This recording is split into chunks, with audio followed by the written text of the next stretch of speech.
A couple years ago, I made this ball mark repair tool for my golf bag, and it was pretty cool, but that Script A insert took way too long to needle point, so I'm not doing that again. I'm going to make something like this. First, I bought the wood, and then I cut it to size. After that, it was time to make sure that the holes I cut for the tees to go through were level. This was like the most important part of the thing, in my opinion, so this is me spending way too long trying to figure out how to make that perfect. After I drilled some practice holes, it was time for the real deal game time drill, but everybody knows it isn't going to be right the first time, and it sure enough was not even close, so I did all that stuff again. And then when it was time to drill the holes this time, I went slow.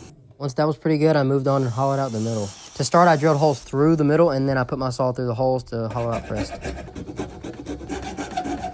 And then it was time to sand it and make it real smooth.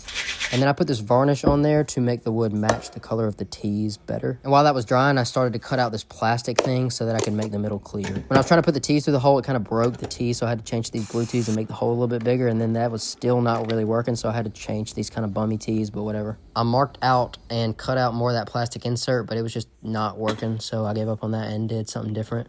I put a bunch of tape on the end of the tees so that it would like balance in the hole, if that makes sense. And then I went ahead and got my epoxy ready in Trey's popcorn bowl. This was after a bunch of experiments on how to get the middle to be clear. I warmed up the epoxy and then I poured it in there, and it's not going to stick to that wax paper. That's why it's clamped like that. And then I tried to get as many bubbles out as possible. So after a couple days of curing, it looked fine, but I had to sand it and then put this mineral oil on it so it would be kind of clear. This is the final product. I mean, it's fine at best.